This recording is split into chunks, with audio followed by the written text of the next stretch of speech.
point is, the end result is the same. Duty calls.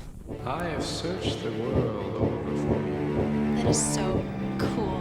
You guys all just have this really tight bond. Just call me the computer whisperer. He seemed so nice and normal. You don't want to come back to my place? The bleach smell makes me nauseous. I thought it was going to be a slow night. It's fucking fantastic. I love that sound.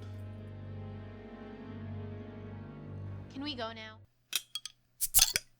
Welcome to Beer with Buffy, everybody. I'm Josh. And I'm Rex.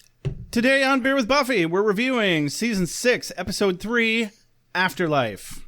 Oh, fuck. I was so thirsty, and this is so fucking good. I was going to say, been a minute. Rex is over here creaming himself over some ginger beer. Can't hardly blame him. It's good shit. Yeah, it actually... I haven't had it since we last recorded. Huh. And we did 2 episodes at once last time, so, like, it's been a minute.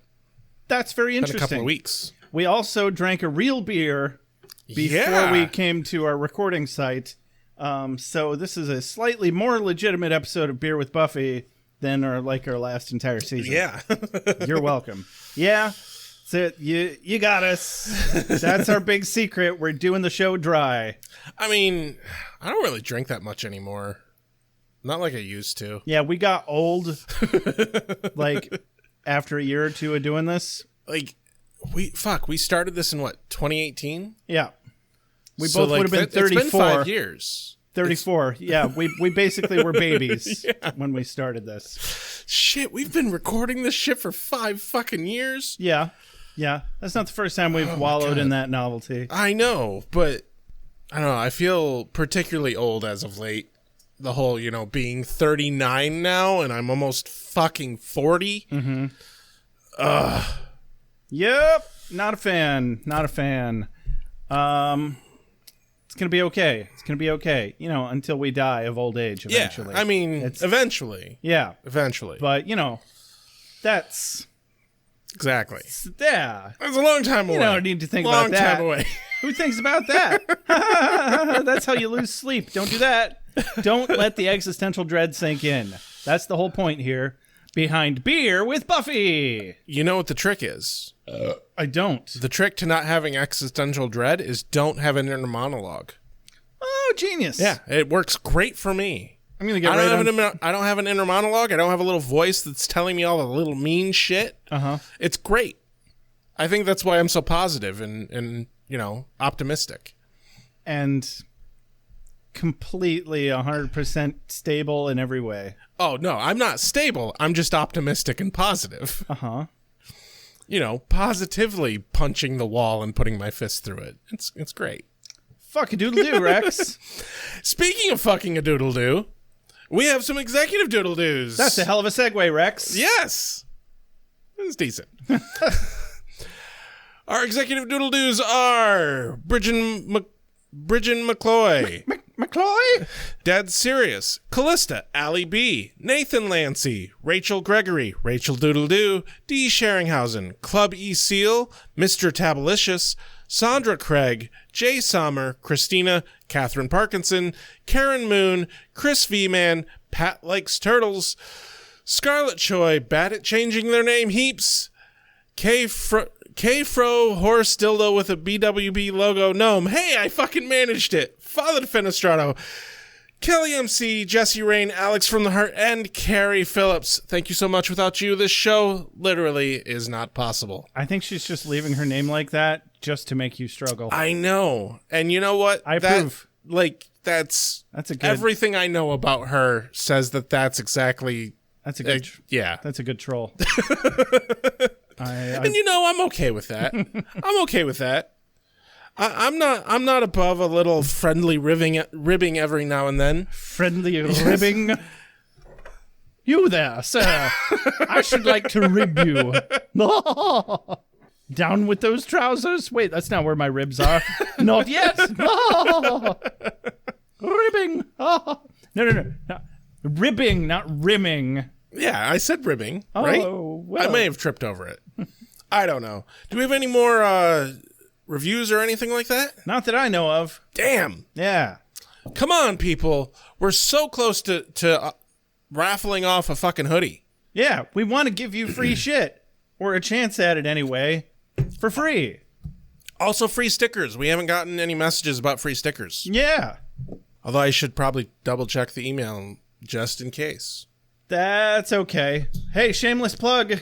I'm a little bit more active now with Wubba Lubba Pod Pod than I was. We have merch now for Wubba Lubba Pod Pod. Hey, if you've already reviewed Beer with Buffy and you're just itching to review us again still, go review Wubba Lubba Pod Pod instead. We could use some. And just in general. And there's a future project I'm working on of podcast related. Currently untitled project, but keep your eyes peeled for that, or your ears peeled for that. My earballs. Yeah, your earballs. They're peeled. I'm not sure when any announcements will be made on that specifically, but they are going to be coming soon. And also, Alex really wants you to guest on Wubba Lubba Pod Pod sometime. We'll see. Yeah. My brain is rough these days, man. Oh, sure. My brain is rough. Doesn't have to be right away. It can be anytime. Whenever, whatever. Pick an episode of Rick and Morty that you like. Honestly, it probably won't be till after Caitlin graduates. Well, that's relatively soon. Yeah, in December. Yeah, no big deal. Whatevs. I think it's time for a mom synopsis. Joshua! What are you doing, Joshua? Oh, just getting acquainted with the consequences of my actions. Well, don't be silly, Joshua. You've never been held accountable for anything in your life, you spoiled brat. No, that's you. You're projecting again, Mom. It's simple. All you have to do is refuse to take responsibility for anything in your life. So you admit it. You're not listening, Joshua. That would be taking responsibility, wouldn't it? Go back to getting what you deserve and reaping what you sow and all that horseradish sauce. Just like Dad did. That's correct. Everything was his fault all of the time, no matter what. And now that he's dead again, you're the man of the house, Joshua. I don't live here anymore. And you get to take his role in the family. And I'm here to make sure that you suffer are always as happy as I am. Well, I blame myself for visiting you. That's a good start, Joshua. Keep it up. That's probably the most supportive thing you've ever said to me. Speaking of support, you still owe me interest on everything I ever bought you growing up. I'm getting what I deserve. I'm reaping what I sow. Now, if you'll just hand me that red pen, Joshua, I just need to sign your father's death certificate. The goddamn pen is blue! So it is. It's just covered in your father's blood. Silly me. Wait, so it's official. You burned him to death after you shot him again, and he's canonically dead forever and ever, right? Take a look and see for yourself, Joshua. Geez, it's like Christmas morning. All right. Okay, here we are. Damn it, Joshua! I'll never understand quantum physics! Well, if you think you understand quantum physics, you don't understand quantum physics. That is accurate. Damn it, Joshua, stop serializing me! You're only making more work for yourself! You're not wrong, Mom, because today on Buffy the Vampire Slayer, as everyone acclimates to having Buffy back at home suddenly, especially Buffy, Willow and Tara are the first of the Scoobies to experience a series of hauntings which they later realize is a demon that was created as a side effect of the spell that brought Buffy back. They accidentally tip it off that the only way for it to survive long term is to kill Buffy. Willow and Tara do a spell to make it corporeal for Buffy to fight it more effectively, and she makes quick work of it. The ongoing theme throughout the episode is that everyone wants Buffy to be okay, and finally she admits to Spike that she feels she's living in hell because they pulled her out of heaven.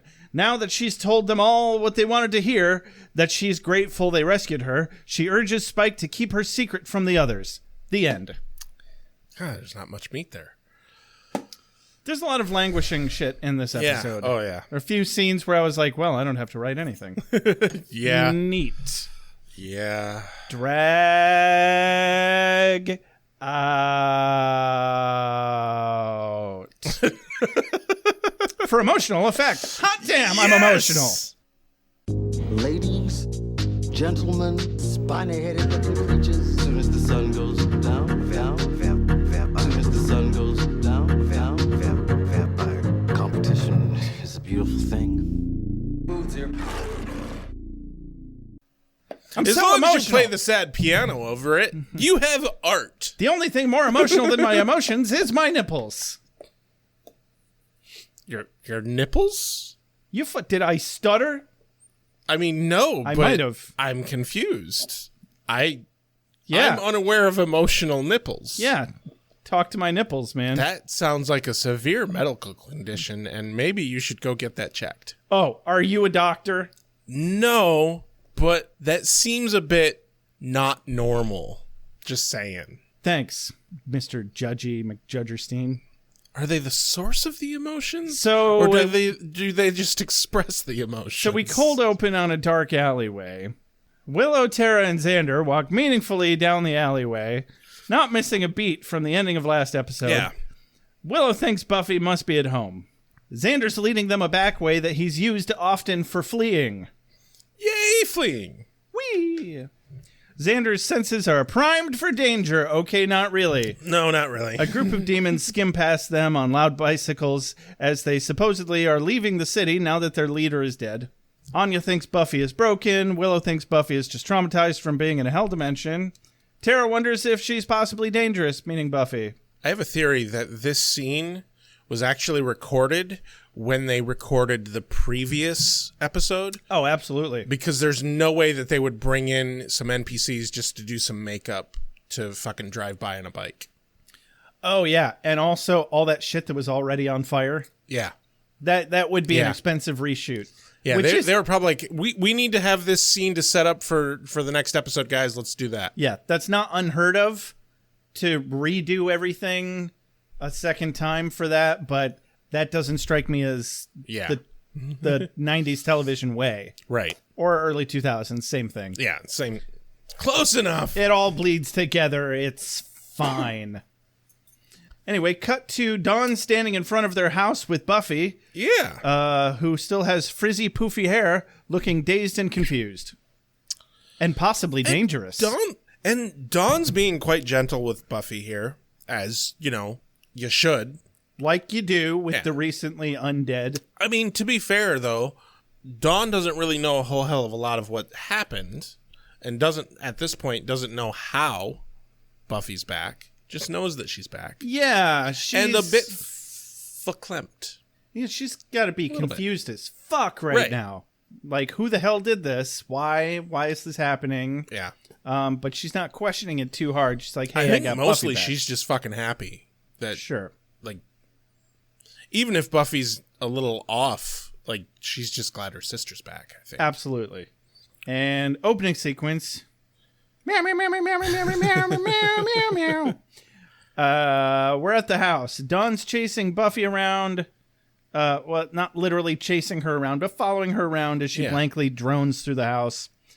Showing her kind of the differences of things going on, you know, because Willow and Tara moved in. Makes it a little bit weird. Some furniture's been moved. Pretty much everyone. Well, okay, not everyone moved in. Just Willow and Tara, I guess. Well, Anya and Xander have that fancy-ass apartment. Yeah, they do. I don't know how he affords that, but okay. He's a construction worker. Oh, and she kind of owns a shop now. Yeah. Between the two of them, they're making bank. Proprietor of a shop. Hell, she probably has a lot of fucking stock options going on, dude. Right. Like, Anya knows money. They're probably fine. Or at least she's obsessed with it now and is learning a lot, I imagine. Exactly. Yeah. Dawn gets Buffy a new shirt, does up her hair, promises to take care of the wounds on her hands. Seems like that should have been the first thing you did before you put a white shirt on her. Right. Whatever. Buffy steps suddenly into Joyce's old room, figures out that it's Willow and Tara's now, just by recognizing their shit. Oh, witches live here, yeah.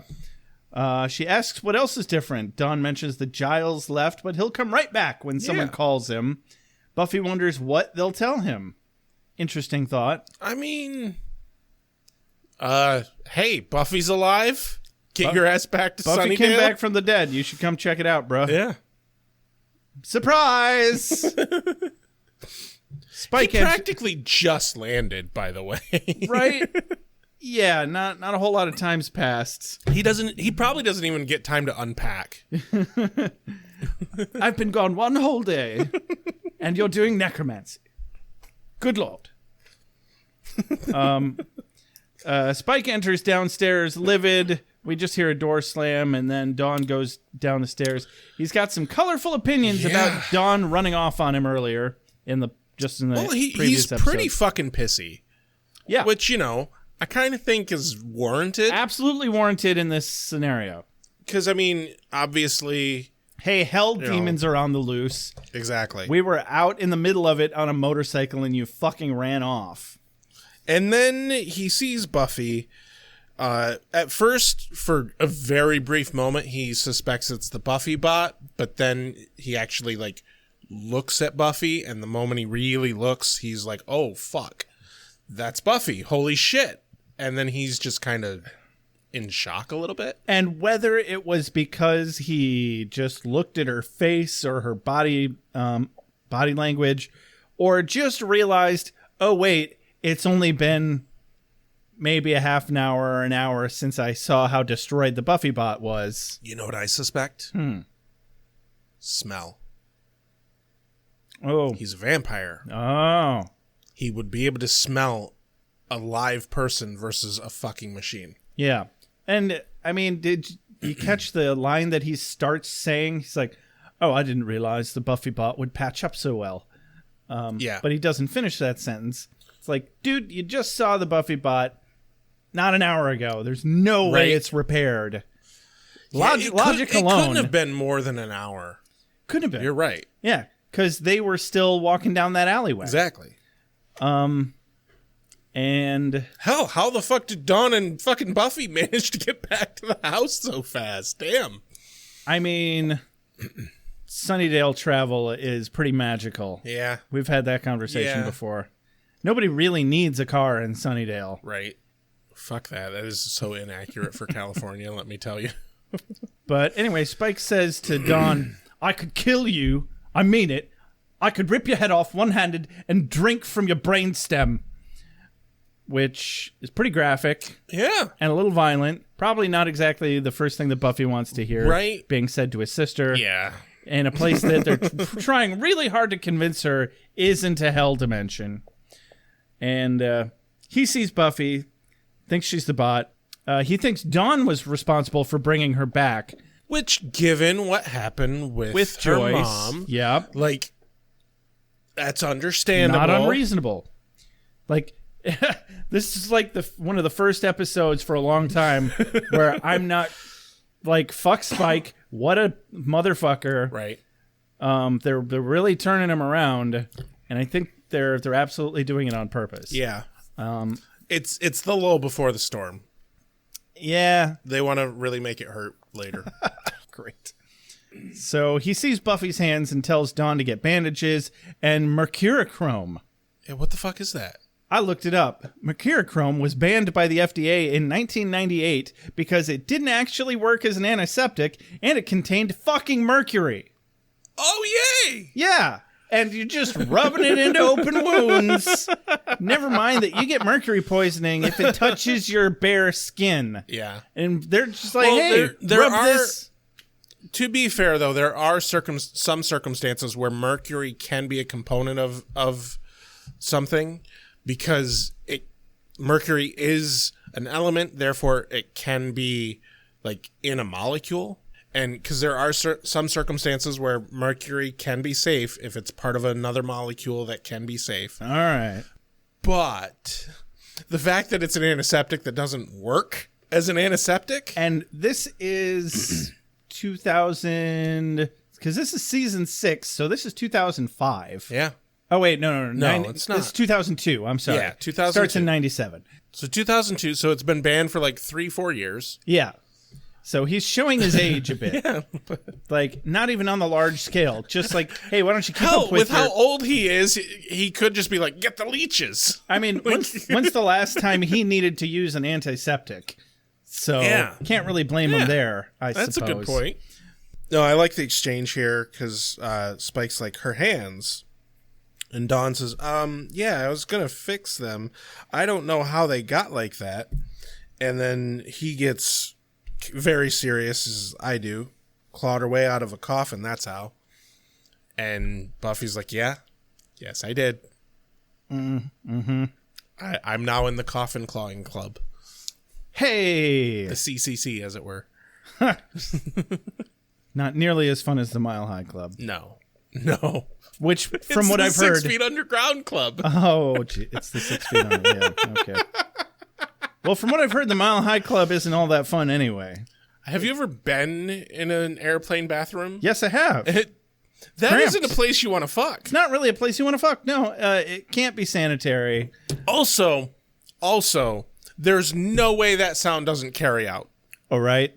Yeah, you'd have to be super quiet. You're basically in a cardboard box, for fuck's sake. And everybody sees you go in. Yeah. They know that there's two people in there. Maybe there's some planes, maybe some of the like really big fancy fucking jumbo jet ones, maybe. But none of the planes I've been in, no. You don't fuck in those bathrooms. No, even the jumbo jet ones, I doubt it. Even if there's like a handicap stall, probably not. I mean, they do have some of those planes that have like fucking bars and shit in them. Sure. Yeah, no, there's big luxury liner jumbo jets as well. I mean, that's what I based my zombie panic level off from. Yeah. People are like, there's a bar in this fucking airplane. I'm like, yeah, it's a thing. Bite me. Bite me. Anyway. So the rest of the Scoobies show up all in a kerfuffle. Hold on. Right before then, Buffy asks how long she's been gone. And Spike knows to the day. Oh, yeah. 148 days. 148 days. Or rather, 147 because today doesn't count. Obsess much? Yeah, like... That's a bit much. There's part of me is like, yeah, that's kind of endearing, but it's also not. It's a little creepy. Right. Like, there's a certain angle that... And granted, there's a lot of things that can come up where, like, depending on how you look at it, depending on the direction at which you're looking at it, can be romantic or creepy. It depends. I think a lot of romance can easily be interpreted as creepy. Well, it's all a matter of perspective. There's two lines that determine whether it's creepy or romantic. One, both parties have to consent. And two, both parties have to want there to be some kind of relationship. Since this is not that, it's creepy. It's a little creepy. So, yeah, then the rest of the Scoobies all run in, and they're all worked up, and... they're a bit fucking much. They're a bit much. I mean, you can't blame them, but also, guys, calm your tits. Calm down. They're very overbearing. They have very She literally emotional... just came back from the dead. You need to take a step back and lower your fucking voice. They have very emotional nipples right now.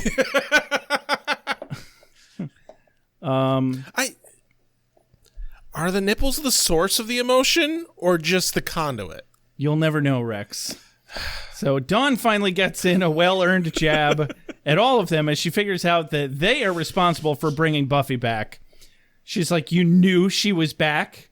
And Dawn tells them all to back off and give her space multiple times as they're berating her with inane questions. It's like me at my fucking grandma's house. Like, that's the fourth time you've asked me if I want some toast. I do not. Like, for fuck's sake, if the 15-year-old is the only one who's being fucking sensible in the room, for fuck's sake. Yeah, something's gone horribly wrong. But finally, Buffy says she just wants to sleep. Willow excitedly tells her she should be happy because she did it. Even though they really don't have a clue exactly what they did, Buffy dodges the comment by repeating that she's tired. Get a fun little line from Anya here. Well, yeah, the jet lag from hell's got to be the jet lag from hell. I also had that as quote of the day. Anya's just on fire this episode. She's like the only source of comedic relief this entire episode. Painfully so. Yeah. Well, if this guy wants to fight with weapons, I've got it covered from A to Z. From axe to the other axe. I'm fairly certain I said no interruptions. Cut to outside. Anya doesn't think that Buffy's normal at all. No. And, for fuck's sake, she's in shock. And jet lag. And jet lagged, yeah. I was wondering about that. Like, would your sleep schedule just pick up where it left off from? Or how, where did they set the variables? Did you get zeroed out? I imagine that Does she being still have raised- scars that she had from Right. before? Maybe. Yeah, but it's regenerated all of her flesh. That is an interesting question. Are her ears still pierced? Right? Yeah. But, have you ever slept too much? Yeah. Overslept? And just think of how fucking awful it is to wake up from that. And, your body is so super heavy. And you're like, oh my God, I didn't fucking move. And you're, super groggy. It's gotta be that times fucking 20. To be raised from the fucking dead. Maybe. I mean, for fuck's sake, her body didn't move for 148 fucking days. It's not like she was sleeping, though. Right. She's been magically regenerated, though. I don't think it's quite the same thing. Yeah, maybe. It's an interesting concept. Yeah. Though. What if it was like she was just in a coma? I mean, you're pretty stiff and fucking... Your muscles are atrophied after a coma. She's certainly mentally jarred as if she were in a coma. Well, in the last episode, they showed a bit of the fogginess of her perception and shit. Yeah.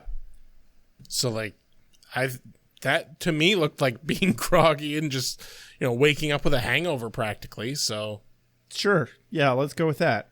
But anyway, we're outside. Anya doesn't think that Buffy's normal at all. Xander estimates a week and she'll be buffering again. Which I don't know that that's necessarily a good thing. That would just mean that she's lagging and waiting for a better internet connection. Hello. See what I did there? I did. And you know what? That was actually rather clever. You took the joke that they tried to make and you made it actually funny. Yeah. I'm not sure that they were trying to make that joke. This was pre-YouTube. Yeah, you're right. The word buffering wasn't necessarily YouTube common use yet. This was pre-internet videos. I don't think you could even. I think this might have been pre-GIF. No. Oh, hold on. I gotta. There were GIFs in 02. I graduated high school in 02. Man, there were GIFs. Assholes were pronouncing it GIF. They were eating peanut butter. Okay, the GIFs had to have been invented somewhere in the 90s. They're our age. They were invented in 84? Initial release was 87. Oh, okay. The updated latest release was 89. They have not been updated since 1989. Wow. Okay, so fun fact, I can't timeline. Good to know.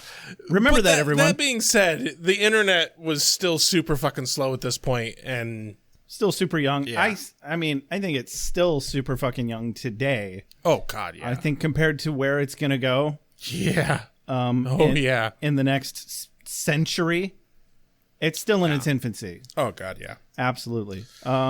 Anyway, Xander spots Spike leaning against the tree in the front yard and accuses him of wanting to get his little obsession started up again. Spike is displeased by this. I wanted to just mention, because he slams Xander against the tree. Yeah. And a nice little, I guess, nod in acting is that when Spike does it, he winces. Mm-hmm. Because of the chip in his head. Oh, Spike winced. Yeah. Oh, I didn't notice. Yeah. Because I thought about that. I was like, ooh, you're dangerously close. He winces when he does it. And I thought it was strange that Xander actually seemed put off by this. Right? It's like, Xander, you can lay waste to him. You know that. because he can't really work through the pain to do anything serious damage to you. Did you write down his whole diatribe? Not his whole diatribe, but I did say that he's mad at them for not telling him about their plans to bring her back. He supposes Willow knew that if something went wrong and she didn't come back right, but some small part of her was still Buffy, he wouldn't let them get rid of what came back. Xander dodges this with some nice whataboutism. He's like, "Yeah, don't tell me you're not happy about it." And did you want to do his whole diatribe? No. I just wanted to make mention here. As I've mentioned on the podcast before, one of my favorite book series, Dresden Files, James Marsters does the audiobook for it. Yep. And there is a point in the audiobooks when something super tragic is happening. And the voice acting that James Marsters pulls off in this part literally brings me to tears every fucking time. And this moment, when he's saying this whole thing, you hear that there's this specific quality in his voice that hits me, and it stabbed deep into my heart here, man. It hit me hard. And it's the same little, like, it's amazing acting because he even has a little, like, break in his voice when he's talking in this moment, and it cuts deep. God damn, I love him as an actor so fucking much. Yeah, he's a great actor. Honestly, I would argue that he is the best fucking actor this show has seen. Very possible. Maybe only arguably Anthony Stewart Head. Ooh, yeah. Outside of that, like, I thought you were going to say Sarah Michelle Gellar. She's good. Don't get me wrong. She's good. I think he is better. I think sometimes he adds more depth to the character of Spike than the character of Spike deserves. Yeah, actually, I would agree with that. Mm-hmm. Know your place, James Marsters. Keanu Reeves. So, anyway, as he jumps on his stolen motorcycle,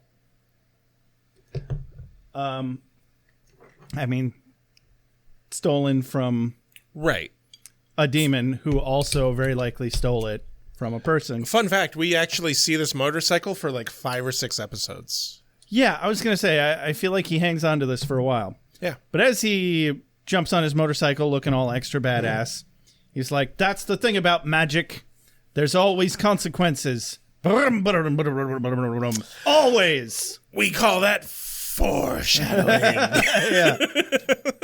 And then there's some minor consequences that we're about to talk about. Sorry to jump back just to what you said about him giving more depth than that he should to Spike.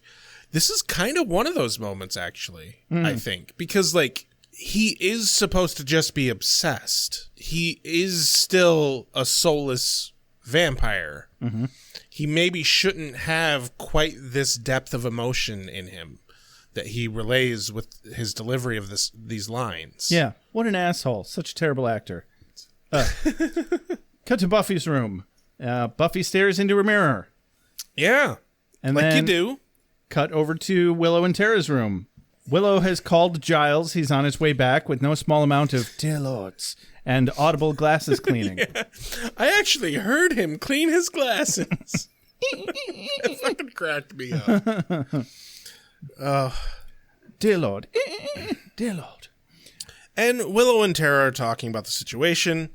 And, you know, Tara basically is like, "No, look, stop putting on a brave face. We're in the room. It's just you and me. Fucking open up about it." And she does, luckily. What? It's just... I'm a bad person.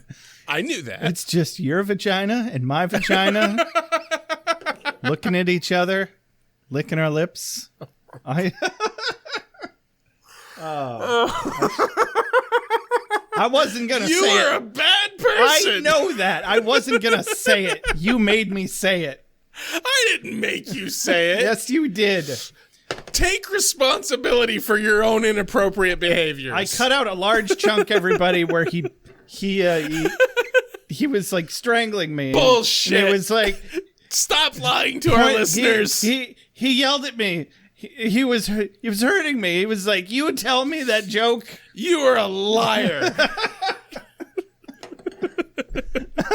I'm highly inappropriate.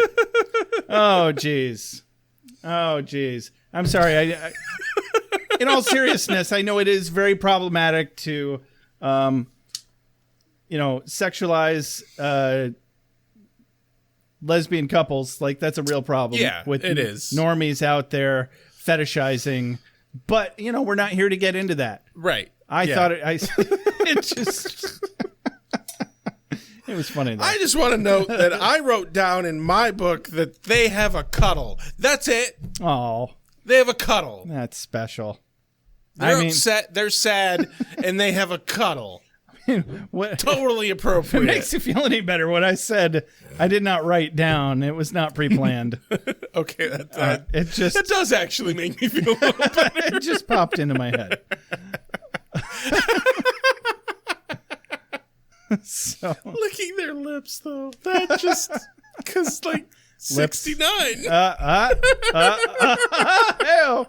Oh, who's the dirty one now, Rex? You started it! I did, in fact. I will own that one. You're welcome. All of you. You're all welcome. Frankly, it's ludicrous to have these interlocking bodies and not interlock. Putrefying diseases. It'll make you blind and insane, but it won't kill you. Light up at your candles and have sex near them. So far, I like it. Please remove your clothing now. So Tara coaxes out of Willow her worries about the situation. She doesn't seem... Buffy, doesn't seem feral like Angel did when he came out of the Hell Dimension. Tara supposes that they were all so ready for it to go wrong that they weren't prepared for it to go right. But Willow worries... And that's an actual thing. Though. Yeah, I believe it. This is a very real thing. Mm-hmm. Willow worries that if it went right, why isn't Buffy happy? Why didn't she thank her? And Tara assures her that Buffy just needs time. And I think that's a perfectly reasonable thing to assume. For fuck's sake, let her at least acclimate to being alive again. Yeah, it's been 2 hours. Right. Come on. She didn't say thank you. Yeah. Spiritual whiplash, bitch. Maybe dig up her coffin first next time. Yeah. Maybe she'll be more apt to thank you. Next time. Okay, so do better homework. Yeah. Cut to Buffy's room. Yeah, where of course she is not sleeping. Not yet. She's looking at pictures in first in a frame that's her and Xander and Willow, and then she walks over to a collage on the wall where everyone's faces suddenly turn to skulls. And that's where I nope right the fuck out. Right. I was like, nope. Don't do that. That's not a thing that I like. I just want to note, obviously we don't see it in this moment, but essentially what we learn is that she saw this and she's like, oh, that's just me, and then went to fucking bed. It's just because I was just resurrected. I suppose that's probably how normal. Fucking jaded Buffy is. Par for the course. Friends' faces are dead in the pictures, but then they weren't. So, all right, hey, it fixed itself. They go back to normal. Cut over to Willow and Tara's room a bit later. Yeah, well, there's a commercial break. Nice little commercial break. Sure, and then it's the middle of the night now. Yep. Suddenly, smash! Glass breaks against the headboard, and Buffy's standing over them, scarily berating them for what they've done. Yeah. Got a couple lines here. Whew, yeah, it's... Yeah. What did you do? Do you know what you did? You're like children. Your hands smell of death.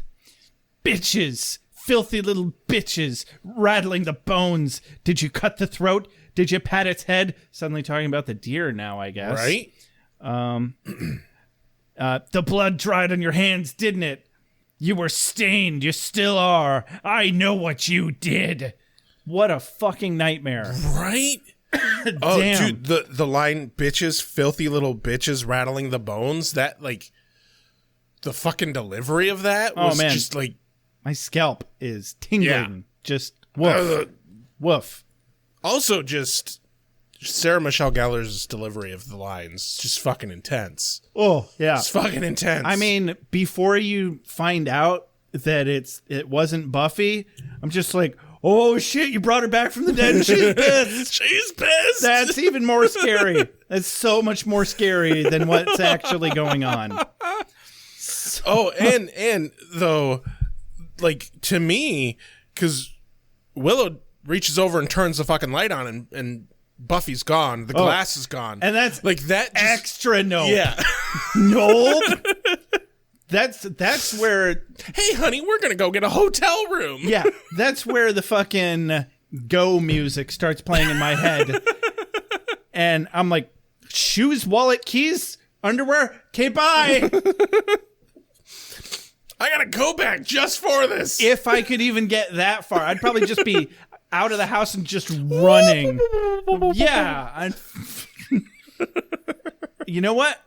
Just grab your credit card, buy some shit at Walmart, start a new life miles and miles and miles away. So Willow turns the light on. Buffy's gone. There's also no glass in the bed from the Right. crystal ball that she broke. Thank God, though, because like Yeah. that would be so awful. hard. It'd be a bitch to clean. And the crystal ball itself is still perfectly intact on the table. They check Buffy's room. She's fast asleep in bed. I'm not sure I'd have had the balls to open her bedroom door. Right. Frankly. You open the door and she's like Just right fucking there. Oh, that's exactly what I was thinking. Fuck you. You open the door and immediately, as soon as her face like peeks out from the crash, Bitches. filthy bitches. Oh God! That's where the horror story was. This could have gone an entirely different Someone direction. put shit in my pants.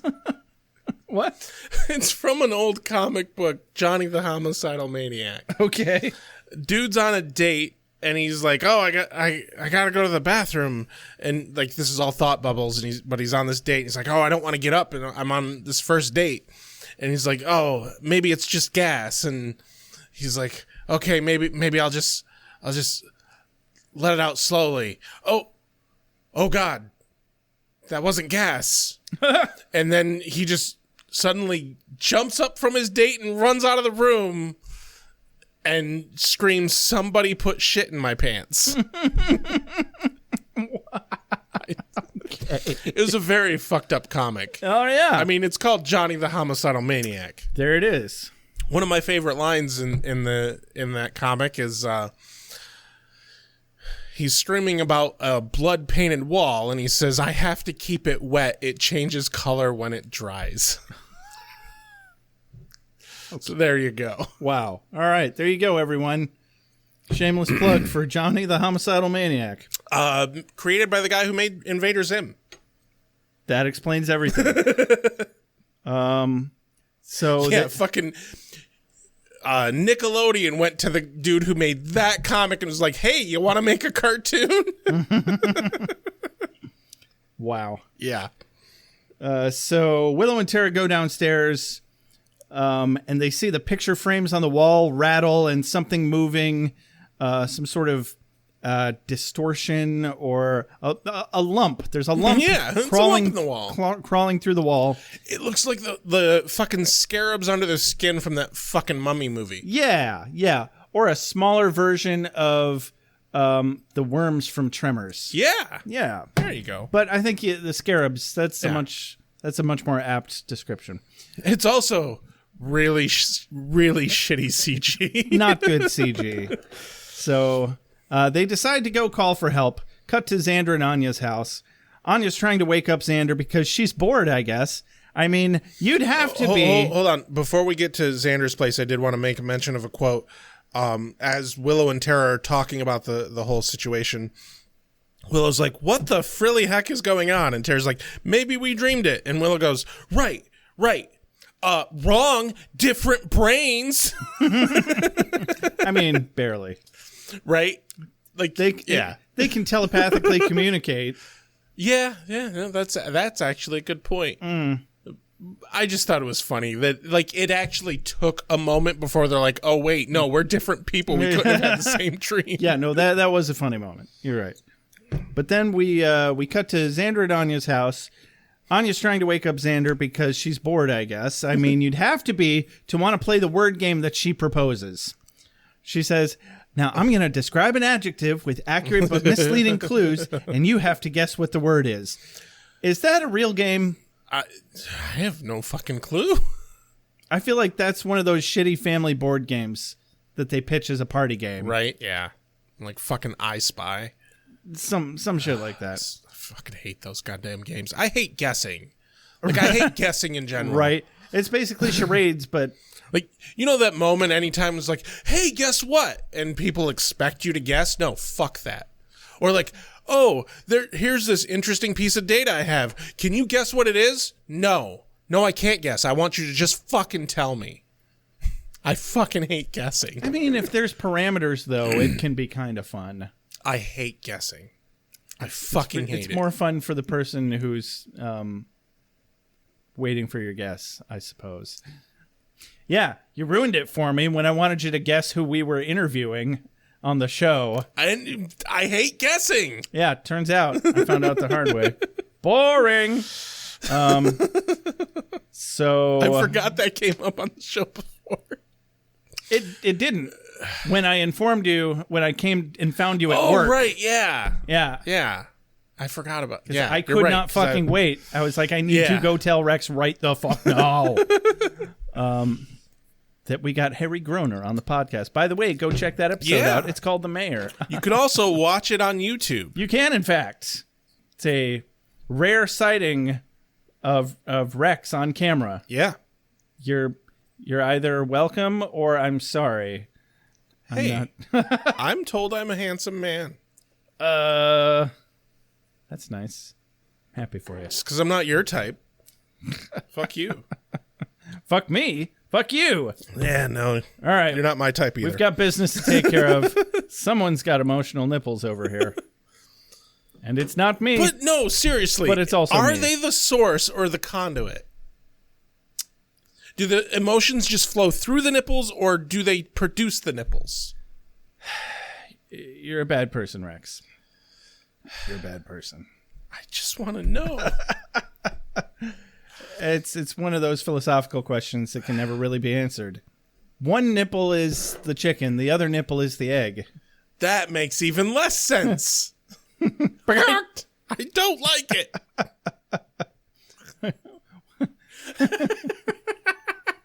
Good.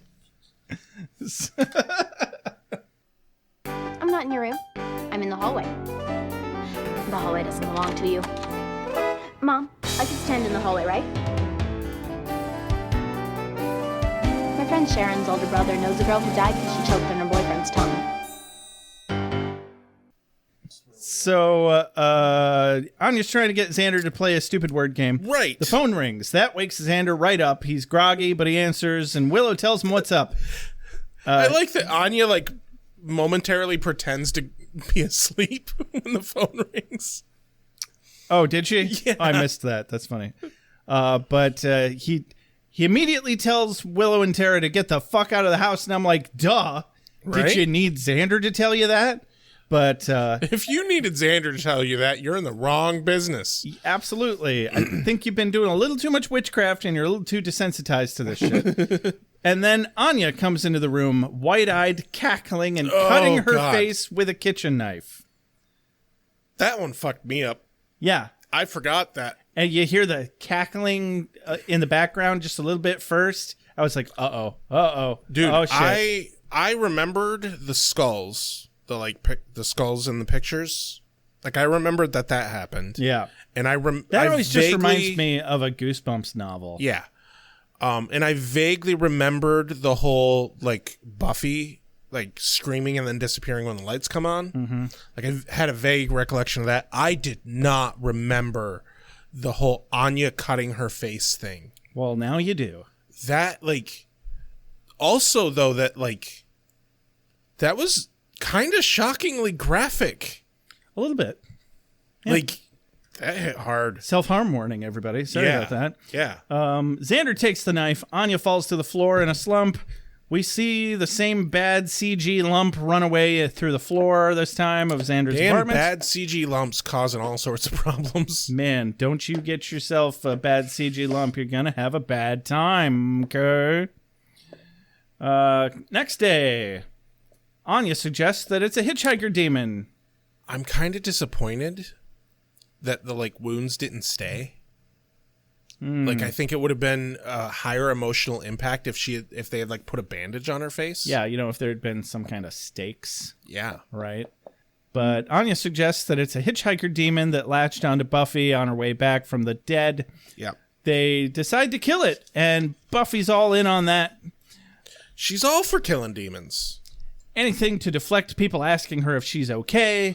And I mean, of course, they're like, no, you shouldn't worry about, you don't have to worry about anything. We'll handle this. Yeah.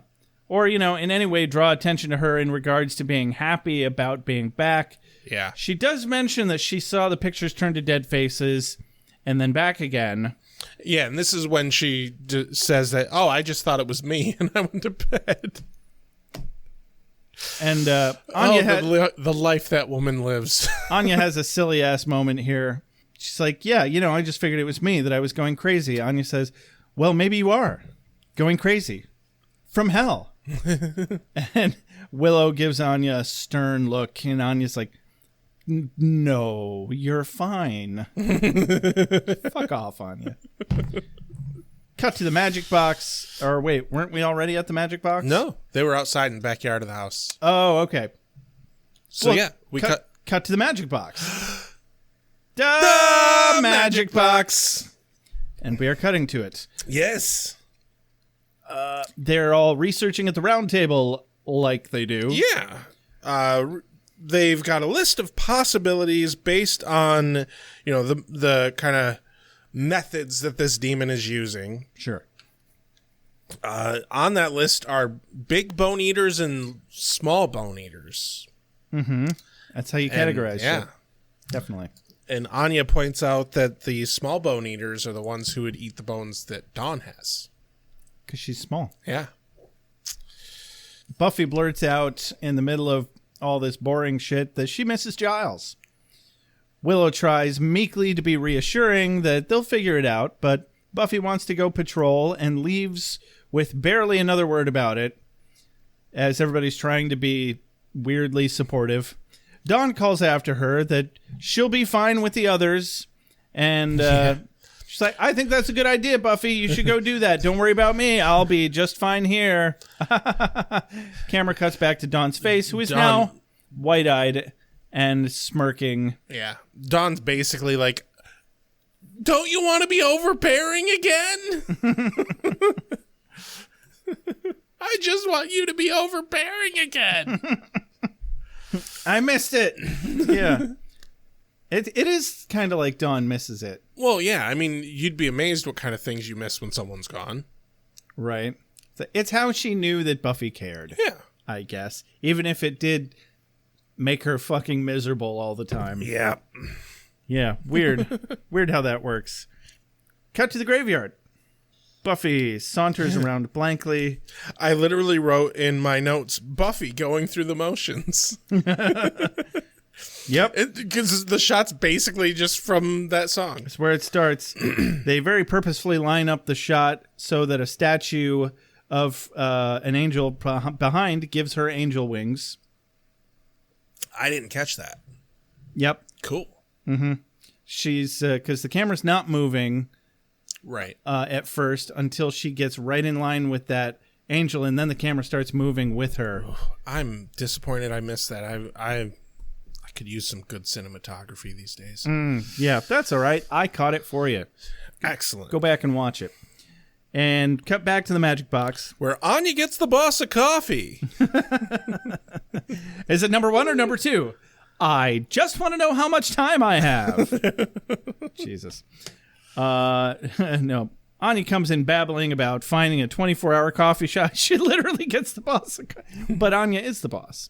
Right, but like she found it. So she actually no. She got herself a coffee. Willow's the boss. Because remember, Xander even had to make a little plaque that said "Willow, the boss of us." Oh yeah. So Willow's the boss. Willow and is so the boss. Anya, in fact, did get the boss she of got coffee. The boss. Crockett gets the boss of coffee. Jesus. What is wrong with me that Rex is the one quoting Ace Ventura? That's all right. Anya comes in babbling about finding a 24-hour coffee spot that used to be a bookstore. I miss 24-hour coffee shops. Wouldn't that be nice? And she says she babbles on to it being evolution without the getting better part, because because it was a bookstore that got a coffee shop, and then it became just a coffee shop. And then it was more about coffee than books, and then it's just coffee. I mean, I beg to differ that it's evolution without getting better. I mean, not that there's anything wrong with books, but also not that there's anything wrong with coffee. Right. You give the people what they want. Yeah. Anya says Dawn's too young for coffee. Dawn turns white-eyed to the group. Idiot! Everyone looks at Dawn in surprise, and Anya's like, you can have my coffee. And then proceeds to blow fire onto the table. Dawn does, yeah. Yes. She spouts out some creepy shit like Buffy did in the bedroom. Yep. Then she breathes fire on the whole Scooby Gang, falls over unconscious. The bad CG lump makes another run for it. Xander puts out the fire with a pillow.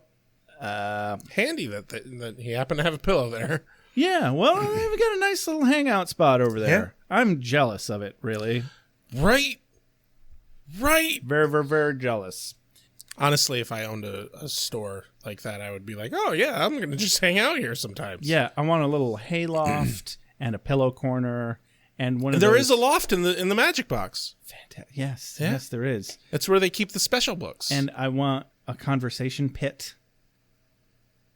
That's where most of the pillows and couches would be, actually. Yeah. I don't know, something about... Oh, God, I miss having a place that I could hang out in. And have people over. Anya says... Post-pandemic sucks. Yeah, this pandemic that's definitely still not going. Oh, yeah, it's still going. Yeah, no, there's a new variant and everything. Yep. That's all right. It just keeps getting more transmissible but less deadly. So it's fine. Yeah. Everything's fine. Anya says, did I look like that? I hope I didn't look like that. Willow's like, no, I'm sure you looked really glamorous cutting up your face. Right. And that seemed to be a sobering comment for Anya. But also, just after that, after Dawn wakes up, Anya winning points again. I bet you'll experience some dry mouth. Fire. Yeah. Yeah. Jesus. So, yeah, Anya's on fire today, as I mentioned. No pun intended. So they wonder where it went, the bad CG lump. Anya closes it up with, evil things have plans. They have things to do. Cut to evil things not having anything to do. Yeah. Spike's crypt. Well, he does punch a wall. He does, yeah, because all he can do is sit and spin about... The wall said bad things about his mother. I bet it did. Yeah, he's such a mama's boy. He's pacing... he was. He was, in fact, a mama's boy. That sounds accurate. I forget. It's fine. Spike's pacing aggravatedly, punches a rock wall. I think it was rock. Fucks up his knuckles, just like Buffy's. And Spike hears something, grabs a knife, and sneaks upstairs. It looked like a crazy-ass knife, too. It's called a kukri. Ooh. I forget where it originates, but yeah, it's a forward curved blade. Yeah. It's one of my favorite kind of knives. I want to say it looks Australian, but that's just because I think it's African. Because I grew up watching Crocodile Dundee. Right. But that was just a Bowie knife. Right. No, I think it's African, but I might be wrong. Now I need to look it up. Was it a machete? No, it wasn't a machete. It was a kukri. No, I mean in Crocodile Dundee. Oh, no, that was just a big-ass fucking knife. So you've played Knifey Spoony before. So... See, it's a kukri. I see. I believed you. And it originates in South Asia. South Asia. So it's actually originates in India. Who knew? Man, those guys will fuck you up, huh? Yeah. So he finds Buffy standing there with her back to him. He quips about being careful around here. You never know what villain has a knife to your back. Like him. Yeah. Okay. She notices his fresh, broken knuckles. Hey, look, they match. Right? She's like, yeah, your knuckles are fucked up too. And he goes to set his knife down and makes some awkward conversation. Well, he's trying to lighten the mood with a joke that's not particularly all that funny. Willow's getting pretty strong, bringing you back. It's hard to get a good night's death around her. Here. No, her. He says her. He says it's hard to get a good night's death around her, referring to Willow. I double checked it. Okay, well, it sounds like here, and it works either way. Yeah. But yeah, not really the time to try and lighten the mood, buddy. Or is it? I think it's always time to lighten the mood. Whatever. She sits down, he babbles on about furniture for a moment. Then after Buffy just stares blankly for a minute, he goes on to how he regrets not having protected Dawn, because if he had, Buffy never would have had to jump. And although he didn't save her life that night, he saved her every night in his head since then. Excuse me, Buffy, while I unburden myself of guilt at you. Hey. Welcome back. Hey. I mean, it's a sweet sentiment, though, I think. Yeah. And he's expressing remorse and regret, and it's something. I think it's a little bit also of like, I'm a tortured soul. Feel bad for me. Woe is me. I mean, comfort me with your bosom. But also, refresh my memory, when exactly the fuck did he fail to protect Dawn? I thought he did as best he could. He got taken hostage, tortured, never gave it up. Right. I don't remember what he's being all self-piteous about. I mean, he blames himself because that's what he's doing. Like, there doesn't need to be much logic behind it. Because, I mean, people blame themselves for all sorts of things that they have no real power over. Yeah, Glory was going to find them one fucking way or another. Yeah. I forget exactly how she did, but I don't know. You know what? Somebody give us a call at 269-743-0783. Because I could use a refresher on what the hell he's on about. I could, in fact, as well. Anyway, so I'll just accept that he knows what he's talking about, canonically, that he fucked something up.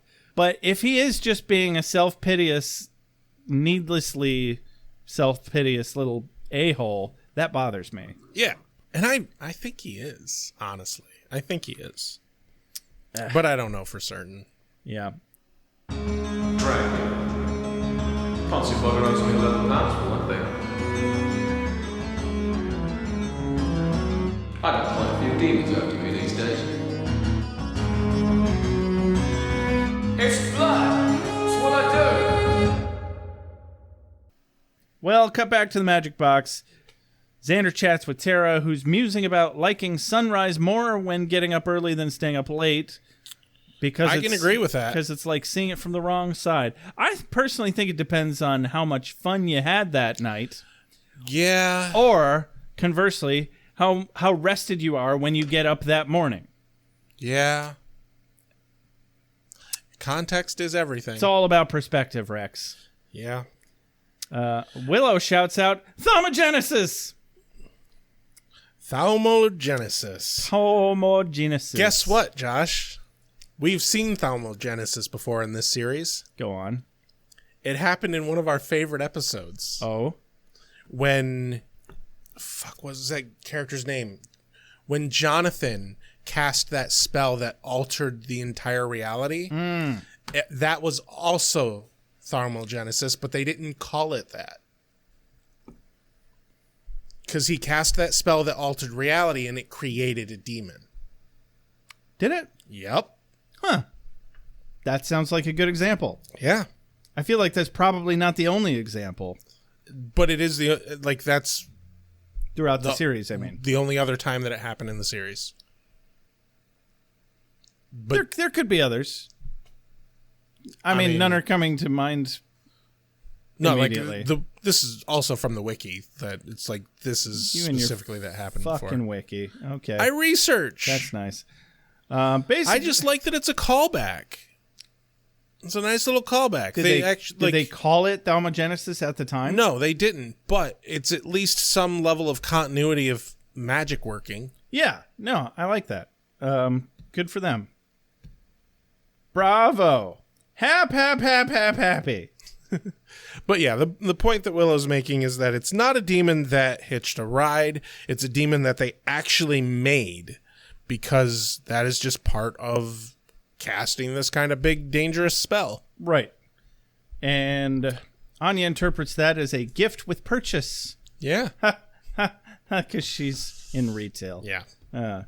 And if they kill it, it would undo the spell. Dawn gets very pissy and irrational about this very quickly. Yeah, and pointedly not listening to a word anyone is saying. Because absolutely no one said, we're going to banish this thing and get rid of Buffy. Yeah, she's a bit ahead of herself.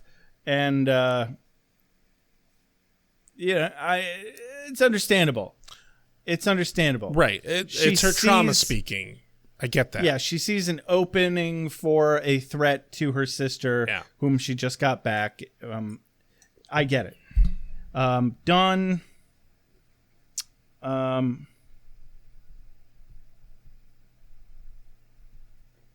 yeah, she's yelling at Willow that you can't fuck with people like that. Can't give her back and take her away again. And then Willow reads on to find that it's just temporary. The only way it can survive is if it kills Buffy. Xander's eyes immediately go white, and he's like, thanks for the tip. And then the lump runs off in the floor. Yep. Xander falls to the floor in a slump. And cuts his little puppet strings. Yeah. Now, so we all know how this episode ends. Yeah. So I'm just going to ask this question right now. They can't kill it because then it would undo the spell, right? They can't banish it. I know that much. But if Buffy kills it in self-defense, it doesn't undo the spell. Maybe, okay. And there's nothing that specifically would point to this, but maybe the spell that Willow and Tara do that makes it corporeal was kind of like finishing the thing that the demon had to do. So rather than the demon having to kill Buffy to become a real boy, they just made the demon a real boy so that Buffy could just kill it. Oh, okay. You brought that together. I wasn't really on board with you, but yeah. I actually kind of like that theory. That's the best I got. All right, because otherwise it's a big ass gaping plot hole. Yeah, it is. not worth an emporium, but it certainly would be. They definitely sell those there. A prominent item. They definitely sell those there at the emporium. Yeah, so we cut back to Buffy's house, where we see a ghostly apparition follow Buffy upstairs. Commercial break. Yeah. No small amount of suspense here. It follows her to the bedroom and starts hassling her by poking at her insecurities. You don't belong here. I had an old person literally tell me that one time. Really? You can't be here. Granted, I was living in a 55 and up right. trailer I park recall that now. at the time. I literally was not allowed to be there. But also, you know what? Go fuck yourself.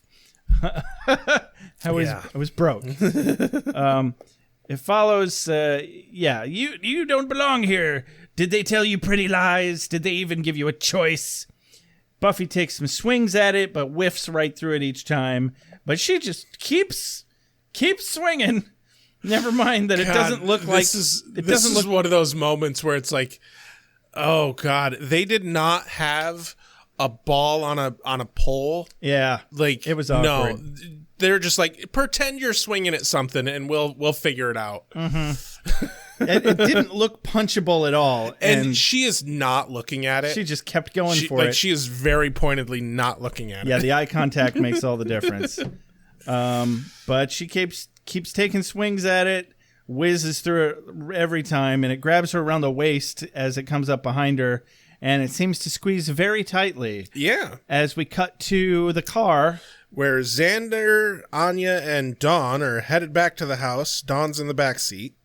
And they're hassling Xander to drive faster. And, you know, that's fair. Go faster. It's an emergency. I don't know what the fuck you guys think you're going to do when you get there, but okay. Right. He's like, it's fine. Willow and Tara are doing a spell to make the ghost more corporeal so Buffy can fight it. I mean, I really wish they had just given Xander one line like, oh, I'm stuck behind this cop or something. Right. Or, like, I think it would have been better of him saying something about his car just being too shitty to go that fast.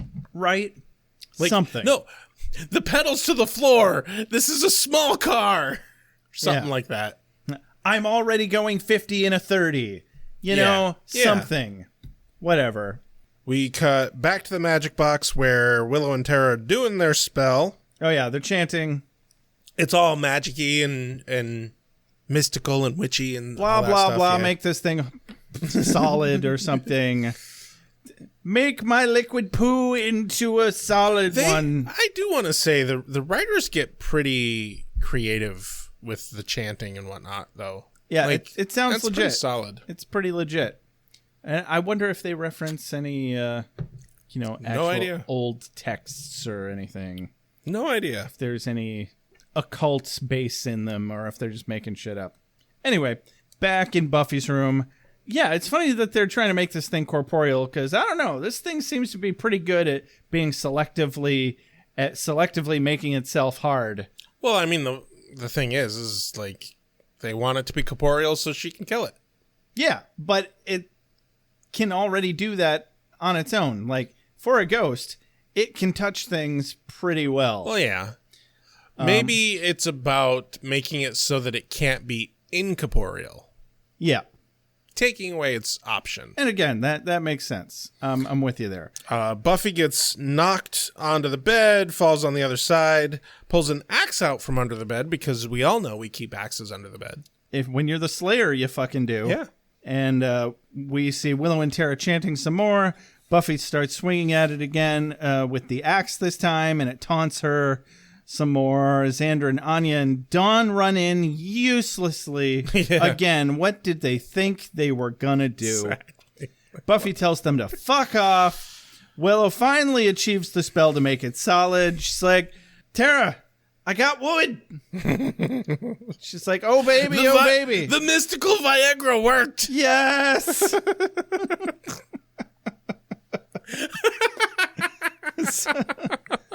So now this ghost is all hard.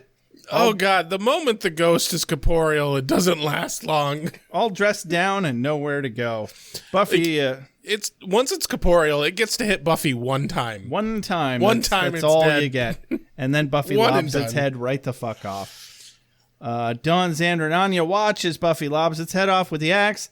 Nice, efficient work. Yeah. Dawn quips, that's probably the sort of thing I'm not supposed to see, right? Yeah, she's getting it. She's getting it. A, what the fuck? Why did they even bother coming here? But B, also, like, the moment that it was revealed, oh, the demon has to go kill Buffy, it's like, yeah, good luck. Right? Have fun. Sure. Yeah.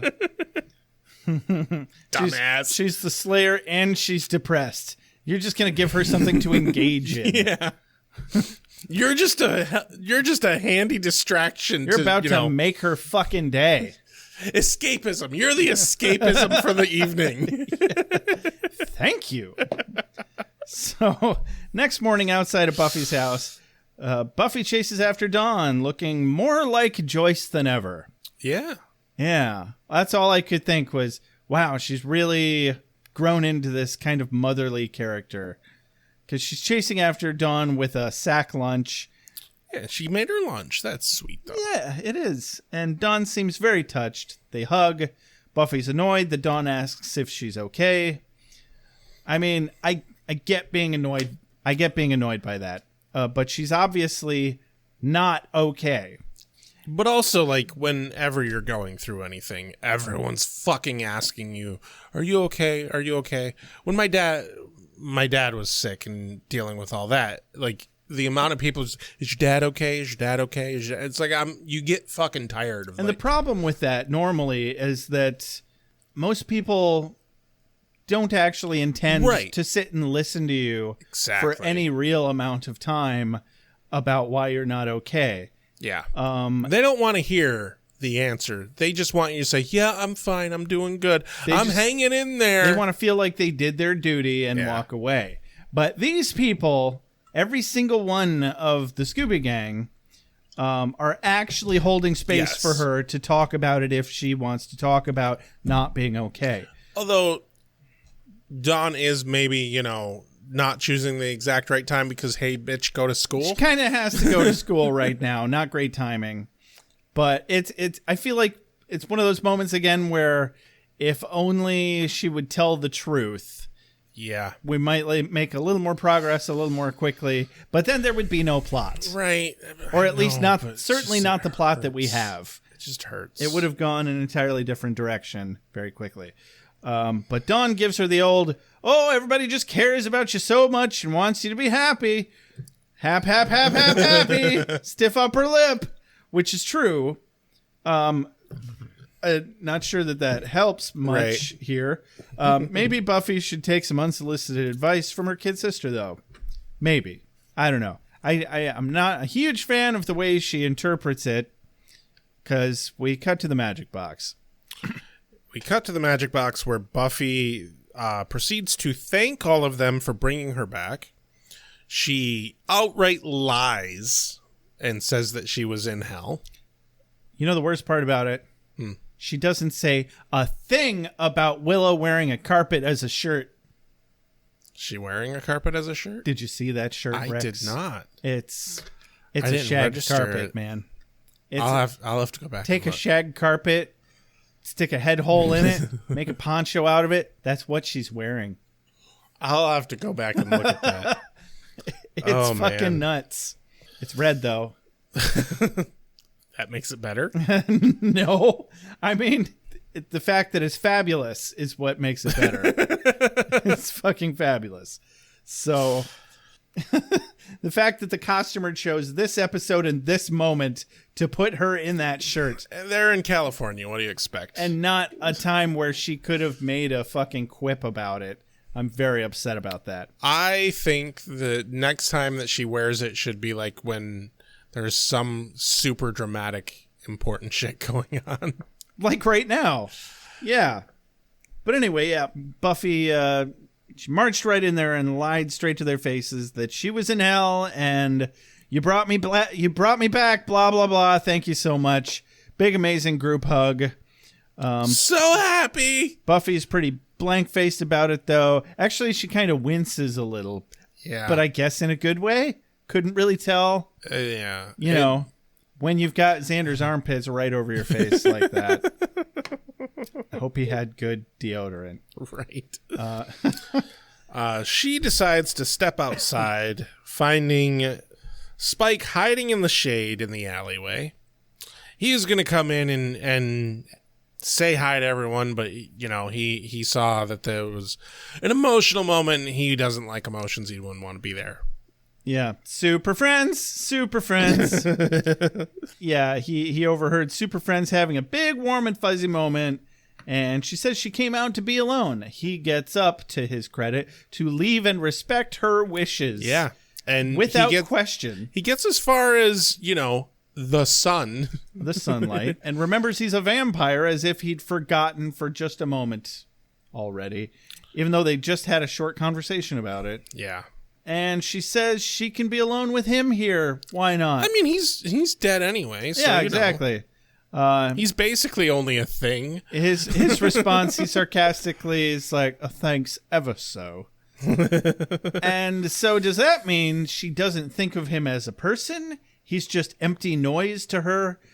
Or that she accepts his presence as less intrusive because secretly she loves him. She doesn't love him. She never loves him.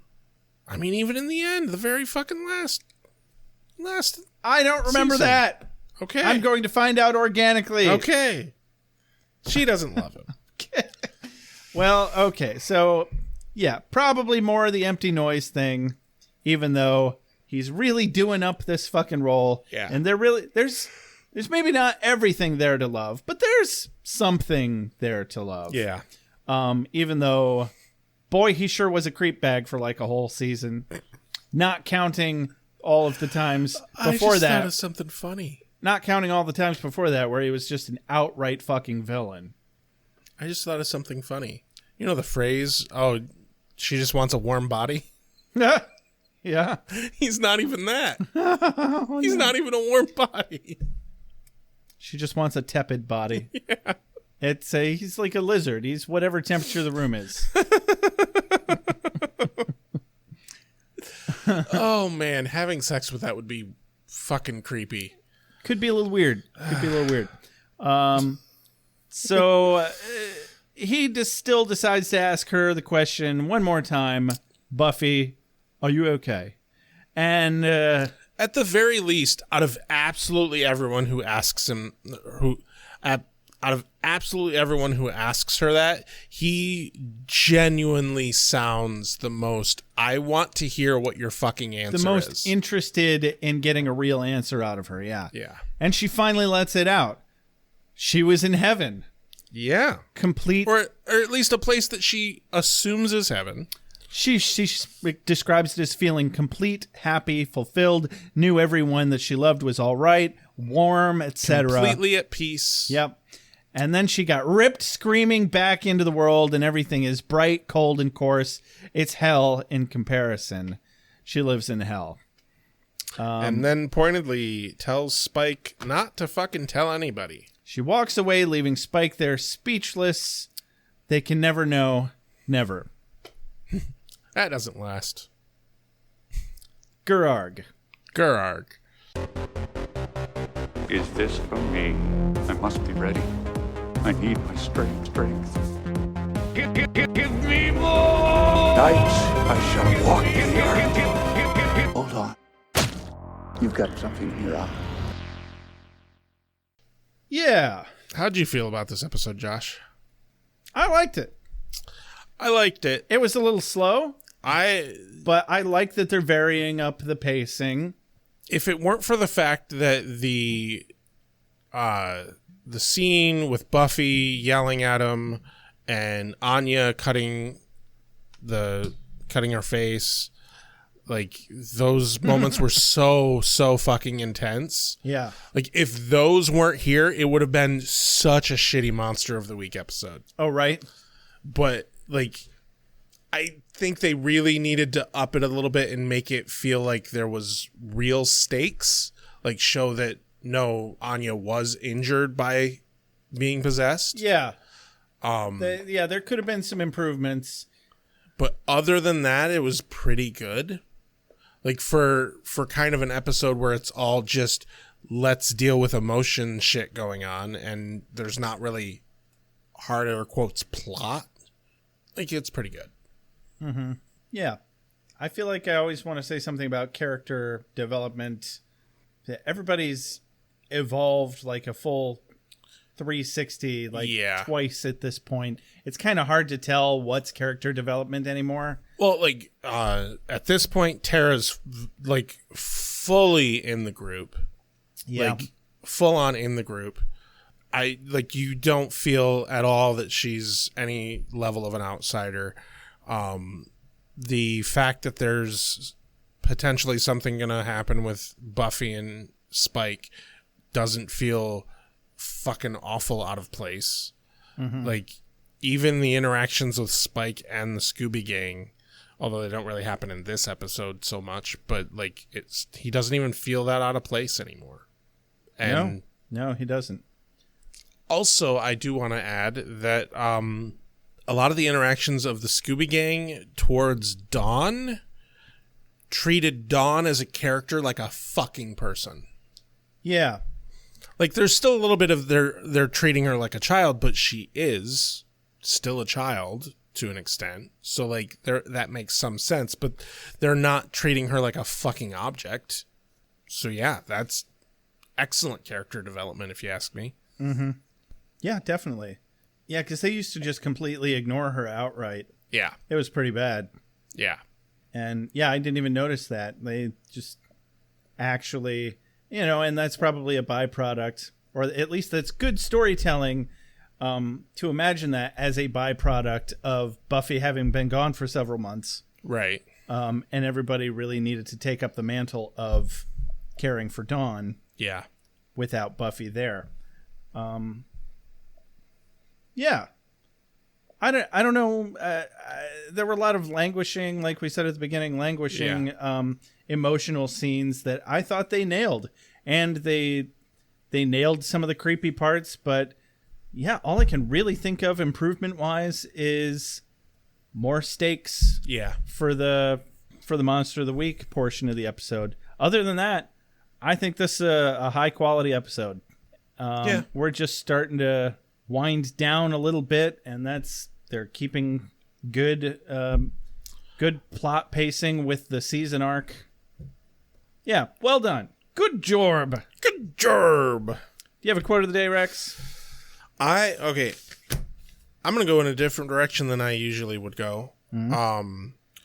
I'm going to give my quote of the day to the line that Buffy gives when the demons making Buffy appear in Willow and Tara's room.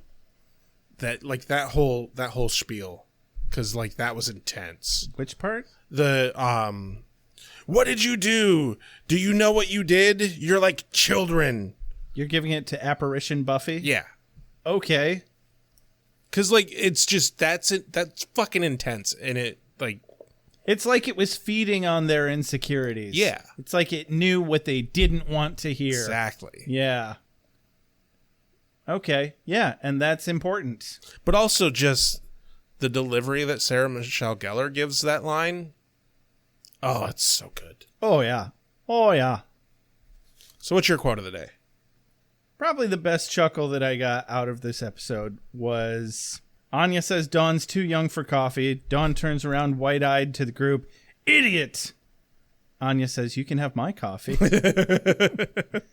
No, that was pretty good. It's such a dumb moment. It is, but Anya, it's pure Anya. Anya was going to get my quote of the day no matter what, because she was the only comedic relief throughout the episode. Yeah, she's kind of really taken that role over from Xander. A bit, yeah. Xander's just not that funny anymore. No, he's really not. No.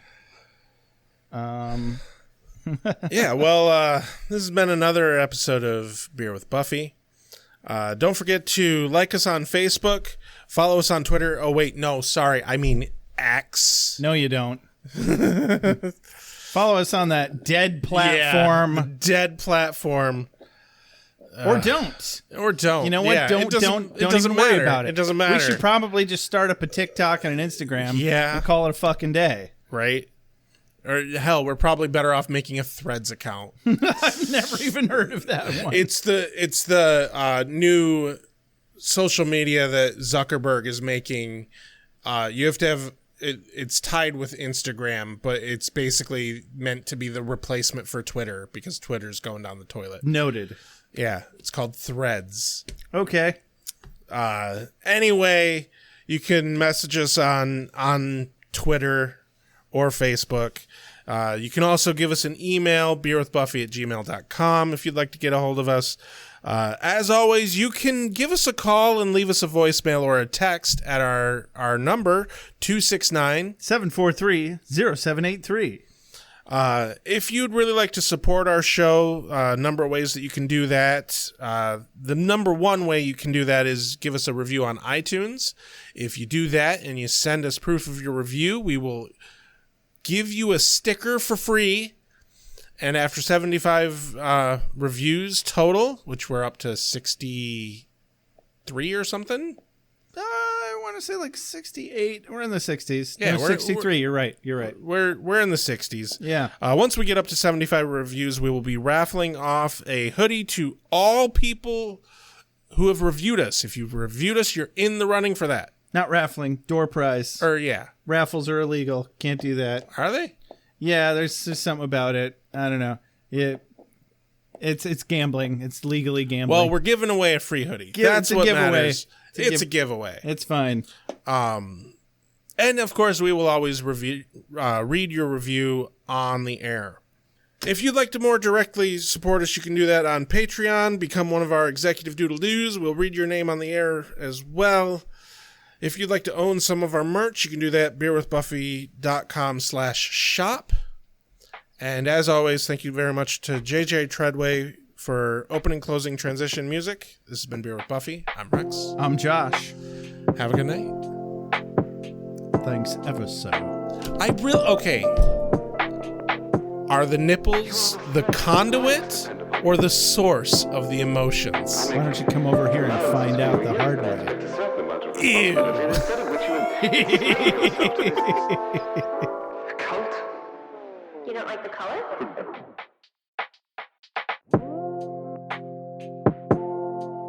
You have a sacred birthright.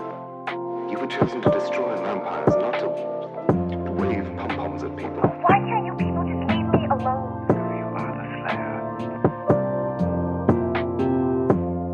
Go ahead. Prepare me. I'm a watcher. I haven't the skill. Oh, come on. By appealing to your common sense. Nipples, incubi, succubi, everything you've ever dreaded was under your bed, but told yourself couldn't be by the light of day. One girl in all the world. Common sense. One girl in all the world. It was a bit, British, wasn't it?